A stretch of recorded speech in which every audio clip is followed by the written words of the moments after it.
Quand un sermon traverse l'Atlantique, est-ce la lumière du salut qui arrive ou l'ombre d'une nouvelle chaîne? Imaginez la scène. En Floride, sous une lumière crue, un prédicateur américain, costume bleu sur mesure, Bible levée haut, prononce une phrase qui fend la nuit moite comme un couperet.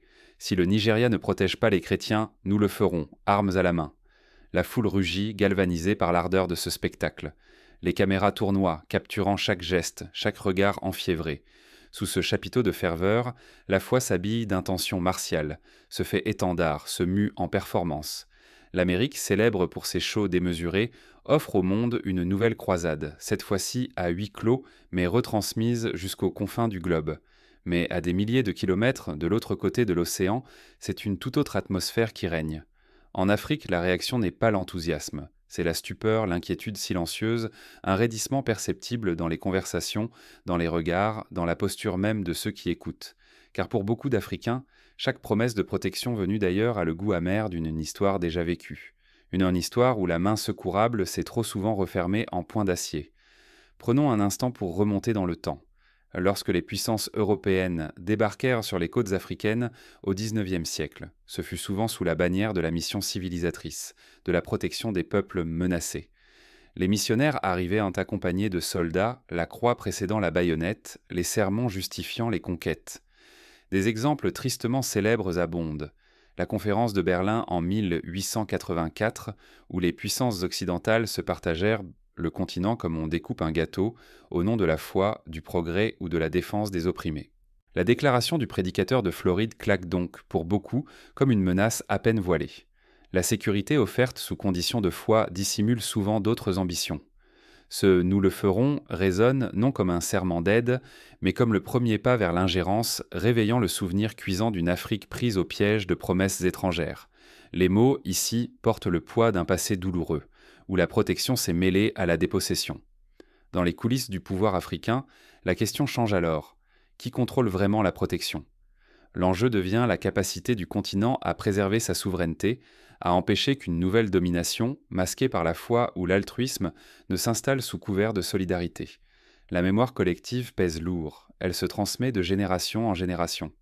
Des grands-mères racontent à leurs petits-enfants comment, jadis, l'arrivée des sauveurs étrangers s'est souvent soldée par l'asservissement de tout un peuple. Mais comment quelques mots, lancés à des milliers de kilomètres, ont-ils pu rouvrir de vieilles peaux blessures et menacer l'équilibre fragile entre continents? Pour comprendre la portée de ce choc, il faut revenir à l'origine de ce sermon incendiaire et plonger dans l'histoire des rapports entre l'Afrique et l'Occident. Ce n'est pas la première fois que la foi traverse les frontières pour bouleverser le pouvoir. Pensons par exemple à l'époque des croisades, lorsque la religion fut utilisée comme prétexte à la conquête de terres lointaines, ou encore à l'époque coloniale où les missionnaires, qu'ils soient catholiques ou protestants, précédèrent souvent l'arrivée des administrateurs coloniaux, apportant une nouvelle foi, mais aussi de nouvelles chaînes. Au fil des siècles, la bienveillance affichée masquait souvent une volonté de puissance. Les croisades, les missions civilisatrices, les ONG missionnaires du XXe siècle, autant de prétextes où la croix, la Bible ou la promesse de développement ouvraient la voie à la domination.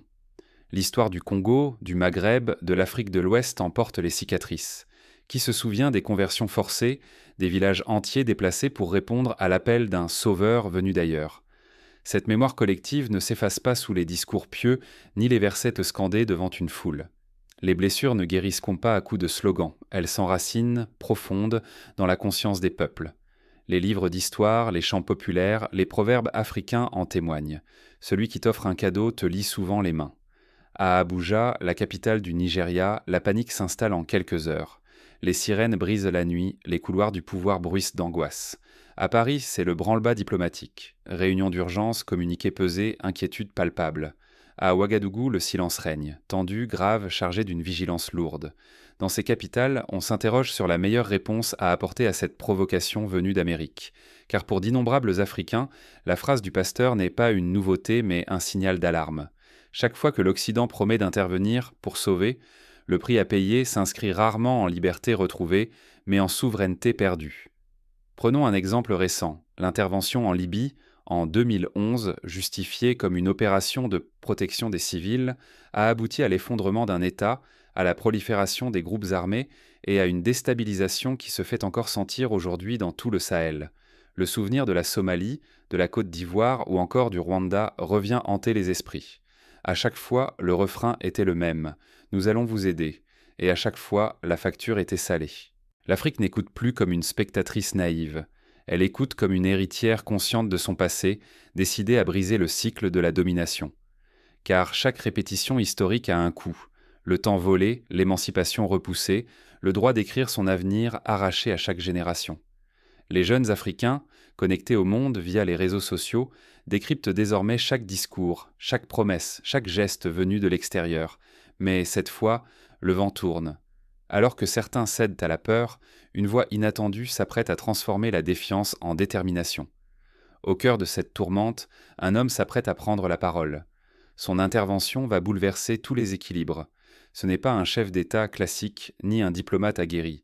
C'est Ibrahim Traoré, capitaine burkinabé, devenu symbole d'une jeunesse qui refuse le fatalisme. Quand la protection prend le masque de la menace, la souveraineté devient un cri de survie. Un soir étouffant en Floride, sous les projecteurs, un dirigeant américain lève une Bible et tonne « Si le Nigeria ne protège pas ses chrétiens, nous le ferons vite et fort ». Quelques mots lâchés et la nouvelle explose.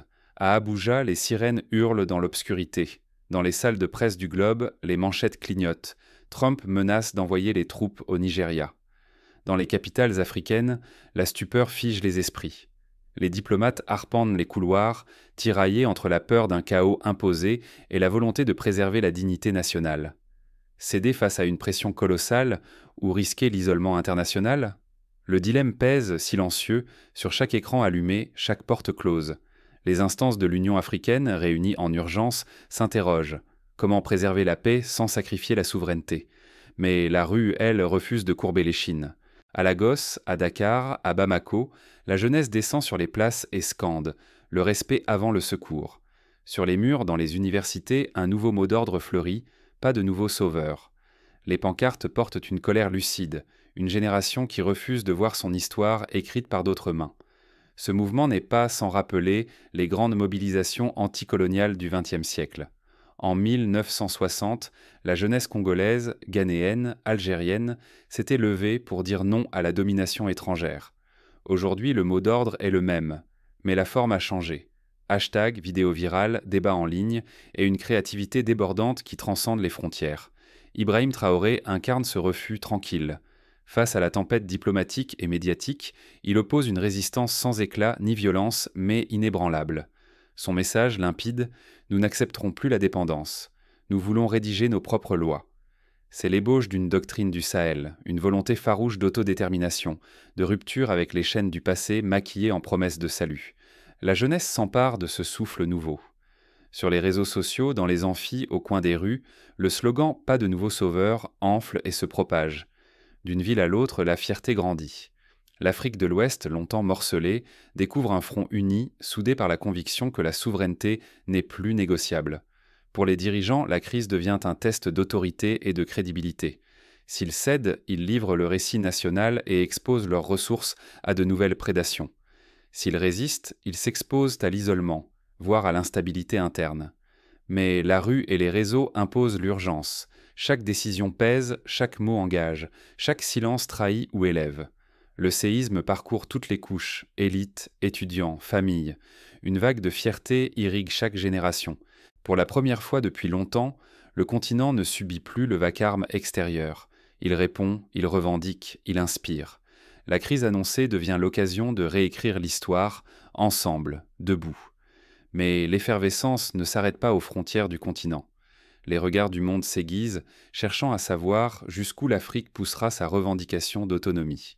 Les chancelleries occidentales s'inquiètent d'un possible effet domino, où d'autres régions du monde pourraient en suivre l'exemple africain, en revendiquant à leur tour une souveraineté pleine et entière. À l'heure où tout bascule, chaque enveloppe scelle un choix. Sur le bureau de Tinubu, président du Nigeria, 2 lettres attendent patiemment. La première, marquée du sceau américain, promet la sécurité et des fonds, mais exige une loyauté muette, une diplomatie dictée depuis l'étranger. La seconde, venue du Sahel, n'offre ni certitude ni abondance, mais la promesse d'une solidarité farouche, d'une fierté retrouvée, fût-ce au prix de l'isolement, des sanctions, voire de la faim. Ce n'est pas un simple dilemme administratif. C'est une question de survie spirituelle et politique. Accepter l'aide occidentale, c'est renforcer des chaînes invisibles, troquer l'honneur national contre des soutiens conditionnés, devenir figurant dans une histoire écrite au loin. S'unir au Sahel, c'est risquer la marginalisation, défier les représailles économiques, mais garder la main sur ses propres choix et ses rêves. Dans la nuit tiède d'Abuja, Tinubu contemple longuement les deux lettres. Autour de lui, les conseillers pèsent chaque mot, chaque silence, conscients que l'instant est historique. Dehors, la veille, des foules ont envahi les rues. Étudiants, travailleurs, femmes voilées, pasteurs, imams, tous unis derrière un cri simple, scandé jusqu'à l'épuisement « Roi !» Respect avant secours. Les bougies dessinent des halos sur l'asphalte. Les poings se lèvent, la dignité circule de visage en visage. Le vent tourne. L'alliance du Sahel prend forme. À Bamako, Niamey, Ouagadougou, les réunions s'enchaînent. Défense commune, naissance de médias, libérés des influences étrangères, valorisation du coton, de l'or, des savoirs locaux. La parole se propage, la jeunesse s'empare des réseaux pour réécrire l'histoire, refuser la fatalité.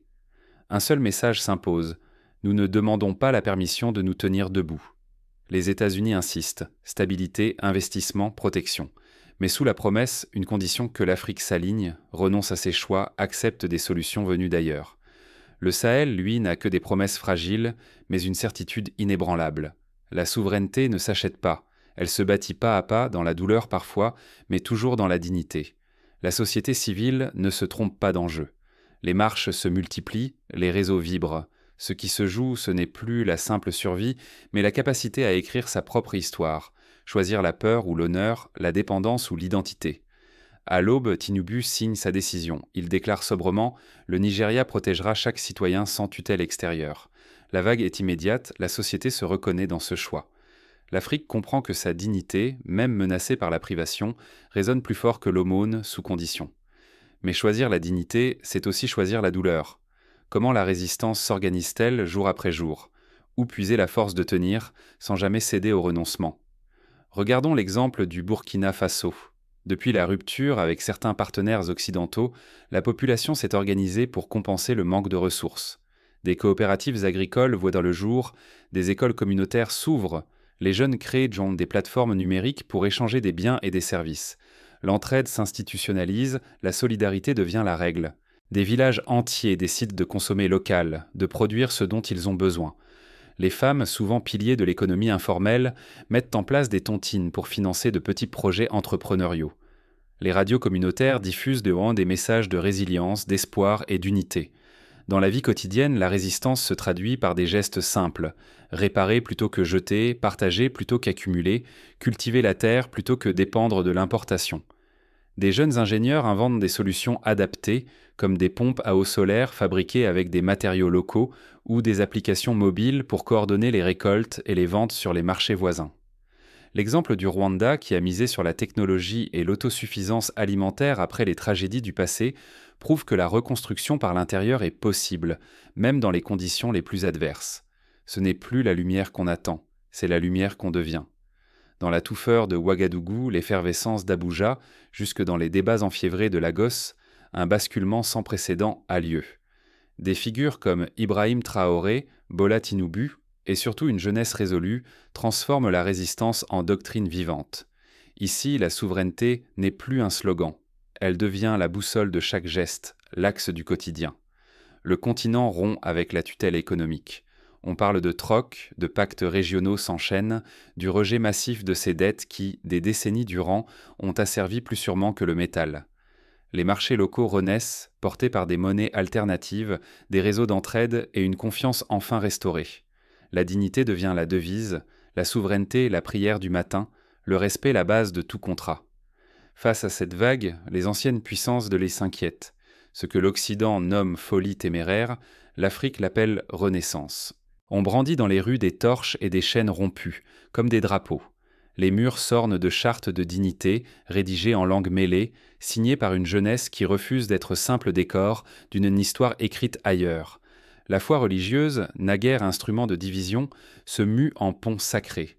Compris dans une église de Bamako, une mosquée de Niamey ou sous le grand arbre d'un village, c'est la même dignité qui s'élève, drapée de respect et de fierté. Le verbe « sauver » se conjugue désormais au présent africain. Il n'y a plus de sauveurs extérieurs, seulement des citoyens debout qui saisissent pour le pouvoir de leur propre récit. Les politiques s'inspirent des chants de la rue, les leaders écoutent les échos des marchés. L'histoire s'écrit enfin à la première personne du pluriel. Mais le risque demeure. Si cet élan s'émousse, la dépendance pourrait revenir, grignotant la dignité au nom d'une fausse sécurité. Ce serait laisser d'autres écrire, encore, le présent et le futur du continent. La promesse est fragile, mais le feu n'est pas éteint. Sur chaque mur, dans chaque regard, brille le refus de redevenir spectateur. Comment entretenir cette flamme et quel visage prendra le nouveau récit africain? Ce tournant n'est qu'un début. La suite dépendra de la capacité à transformer l'élan en institution et en récit durable. L'histoire reste à écrire par et pour celles et ceux qui ne veulent que plus la subir. Pour entretenir la flamme, il faut ancrer la souveraineté dans le quotidien. Créer des écoles où l'histoire locale est enseignée, soutenir l'entrepreneuriat local, investir dans la recherche africaine, développer des médias indépendants, cultiver l'esprit critique. Cela passe par des gestes concrets. Acheter auprès de producteurs locaux, apprendre les langues nationales, transmettre les savoirs traditionnels, refuser la résignation. Les diasporas, elles aussi, jouent un rôle crucial. En investissant dans les économies locales, en écrivant des livres, en produisant des films, elles contribuent à la renaissance du récit africain. L'Afrique n'a jamais eu besoin d'être sauvée. Elle avait seulement besoin d'être entendue, d'affirmer sa voix unique. Plusieurs initiatives montrent la voie, la renaissance du cinéma nigérian, le dynamisme des start-up kenyanes, la révolution agraire du Sénégal. Autant de preuves, concrètes, que la créativité et la résilience du continent sont ses premiers atouts. Ce n'est pas la simple résistance qui ouvre la voie à la victoire, mais l'affirmation d'une parole singulière. Les discours assénés à des milliers de kilomètres n'ont fait que rappeler une vérité ancienne. La souveraineté ne se donne pas, elle se réclame, se façonne et surtout, elle se parle à haute voix. Longtemps, les promesses de sauvetage ont résonné comme des chaînes polies, prêtes à être passées à nouveau. Mais ce temps touche à sa fin. Grâce à un sursaut collectif, des figures telles que Ibrahim Traoré rappellent qu'on ne conquiert pas le respect par la parole des autres, mais par la dignité tranquille de ceux qui n'ont plus à prouver leur humanité. Aujourd'hui, chaque spectatrice, chaque citoyen se trouve face à un choix crucial. Continuer d'alimenter le mythe du sauveur en relayant, parfois machinalement, des récits qui étouffent la voix africaine, ou rejoindre la marche silencieuse mais puissante de celles et ceux qui bâtissent le respect durable. Cela exige d'écouter, de questionner et d'accepter que la justice et la paix se tracent sur des chemins multiples, jamais imposés de l'extérieur. La maturité collective, c'est refuser de laisser d'autres écrire l'histoire. L'autonomie n'est ni une faveur, ni une menace, elle est le seul moyen de ne plus subir, mais de choisir. La souveraineté n'est pas un slogan, c'est un acte quotidien, une vigilance partagée, un engagement à ne jamais céder sur l'essentiel, la dignité. En vérité, la question n'est plus qui va sauver l'Afrique, mais qui va écouter, respecter et apprendre d'elle. La victoire ne réside pas seulement dans le refus de l'ingérence, mais dans la renaissance d'une voix qui ne demande plus la permission d'exister. Vous qui regardez, vous portez une part du futur collectif. À chaque article lu, chaque vidéo partagée, chaque conversation ouverte, vous choisissez d'être l'écho d'un vieux refrain ou le début d'une mélodie nouvelle. La responsabilité n'est pas lointaine, elle est ici, maintenant. Bâtir la souveraineté, c'est d'abord refuser l'effacement. L'Afrique s'est levée non pas pour crier, mais pour être entendue. La tempête ne vient plus de l'ouest, elle monte de la terre rouge qui se souvient enfin de sa propre force. À l'image du baobab qui résiste à la sécheresse, l'Afrique s'enracine, puise dans ses traditions, ses langues, ses mémoires, pour grandir, fleurir et s'épanouir, sans jamais renier ce qu'elle est. Le respect n'est pas donné, il se conquiert, pas à pas, dans la patience, la douleur, mais aussi dans la joie d'être enfin soi-même. Et si la prochaine étape du récit africain, c'était justement de ne plus attendre d'être sauvé, mais de devenir, pour le monde entier, un exemple de résilience, de dignité et de créativité, ce qui commence comme un sermon finit comme une révolution tranquille portée par des millions de voix, de gestes, de rêves. L'Afrique n'attend plus la lumière, elle devient lumière pour elle-même et pour ceux qui sauront écouter. Car la vraie victoire, c'est de ne jamais laisser l'histoire s'écrire sans soi.